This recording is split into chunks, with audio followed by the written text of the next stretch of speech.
الحمد للہ رب العالمین والصلاة والسلام علی رسول اللہ صلی اللہ علیہ وسلم۔ اعوذ باللہ من الشیطان الرجیم، بسم اللہ الرحمن الرحیم۔ آج کی اس ویڈیو میں بہت ہی خاص بات کرنے جا رہا ہوں۔ اعوذ باللہ من الشیطان الرجیم، بسم اللہ الرحمن الرحیم۔ یہ جو دو چیز ہے یہ بہت بڑی چیز ہے، بہت زبردست چیز ہے۔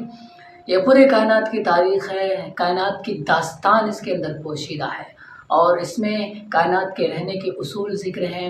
اعوذ باللہ من الشیطان الرجیم اور بسم اللہ الرحمن الرحیم۔ کائنات میں رہنے کا اللہ تبارک و تعالیٰ نے اس میں ایک اصول دے دیا ہے، اور پورا قرآن سورہ فاتحہ سے لے کر کے سورہ ناس تک اعوذ باللہ من الشیطان الرجیم بسم اللہ الرحمن الرحیم کی تشریح ہے، انہیں دونوں کا تعارف ہے۔ دس از فرسٹ اسٹیپ آف قرآن۔ راہ حق کے مسافروں کے لیے یہ بڑی دلچسپ چیز ہے اور بہت ہی اہم چیز ہے، اعوذ باللہ من الشیطان الرجیم اور بسم اللہ الرحمن الرحیم کو سمجھنا۔ اعوذ باللہ، اے اللہ تیری پناہ ہے، پناہ مطلب ٹھکانہ، اے اللہ تیرا ٹھکانہ۔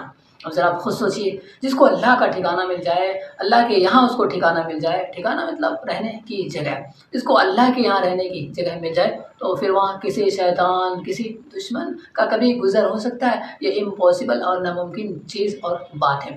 تو سب سے پہلے یہ کہا جا رہا ہے، قرآن جب بھی ہم پڑھتے ہیں تو سب سے پہلے چیز، قرآن پڑھنے سے پہلے ہمیں کہنا پڑتا ہے اعوذ باللہ من الشیطان الرجیم، اللہ تیرا ٹھکانہ، اللہ تیری پناہ ہے، اللہ مجھے اپنے ہاں رہنے کے لیے جگہ دے دے۔ ہم اللہ تبارک و تعالیٰ سے گویا کہ یہ پکار لگا رہے ہوتے ہیں، یہ گہار لگا رہے ہوتے ہیں، اور اللہ کا ہمیں ٹھکانہ چاہیے۔ اور یہ جو ٹھکانہ ہے پتہ ہے کس انداز کا ہے؟ اس انداز کا ہے جیسے دشمن چور آپ کو دوڑا رہا ہے تو کسی سے آپ کہیں بھائی مجھے یہاں رہنے کے لیے دے دو ورنہ دشمن مجھے مار ڈالے گا، تو اس طریقے کا یہ ٹھکانہ ہے۔ ہم اللہ تبارک و تعالیٰ سے جو طلبگار ہیں، کس سے بچنے کے لیے اللہ تعالیٰ سے ہمیں ٹھکانہ مانگ رہے ہیں، تو آگے اللہ فرماتا ہے من الشیطان الرجیم، شیطان مردود سے، شیطان اصل ہے، یہ بات ذہن میں رکھیے، شیطان جو ہے اصل ہے۔ اور یہ اعوذ باللہ من الشیطان الرجیم کائنات کی داستان ہے، کائنات شروعات کیسے ہوئی اور کائنات کا نظام کیا ہے، کائنات کا سسٹم کیا ہے، اور کس وجہ سے یہ وجود میں آیا، اور یہاں پر کیا کیا ہو رہا ہے، یہاں پر کیا کیا ہوگا، اور یہاں پر کیسے کیسے ہوگا، اور کیوں ہوگا، کیوں یہ کائنات اللہ تبارک و تعالیٰ چلا رہا ہے، کیا ضرورت تھی اور کیوں چلا رہا ہے، کیا مقصد ہے۔ اعوذ باللہ من الشیطان الرجیم بسم اللہ الرحمن الرحیم۔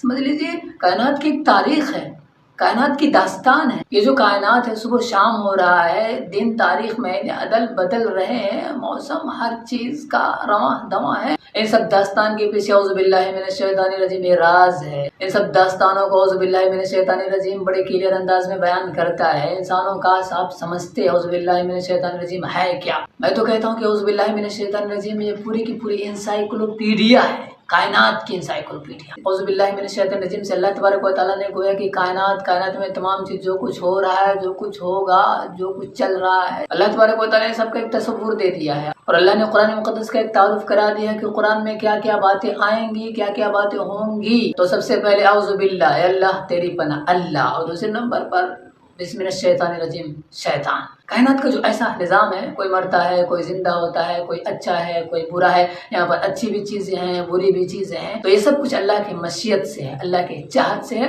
اور دوسری طرف شیطان برا رول یہاں پر ادا کر رہا ہے، اور اللہ تبارک و تعالیٰ نے اس کے اندر ولن کا کردار ادا کرنے کے لیے شیطان کو چوز گویا کہ فرمایا ہے، اور شیطان اپنا کام اس طریقے سے کر رہا ہے۔ تو پورا قرآن مقدس اعوذ باللہ من الشیطان الرجیم بسم اللہ الرحمن الرحیم کی تشریح ہے، تفصیل ہے۔ قرآن جب آپ پڑھیں گے تو سب سے پہلے آپ کو اللہ تبارک و تعالیٰ کا تعارف ملے گا، اللہ کون ہے، پھر اللہ کا ٹھکانہ کیسے ملے گا، اس کے بعد پھر اللہ تبارک و تعالیٰ مومن بندوں کا ذکر کرتا ہے، اچھے بندوں کا ذکر کرتا ہے کہ کائنات میں تمہیں کیسے رہنا ہے، رول دیا ہے، اصول دیا ہے، ہمت دیا ہے، پیٹھ تھپ تھپایا ہے، ٹینشن مت لینا، اس طریقے سے چلو گے تو راستہ بڑا آسان ہوگا اس کائنات کا۔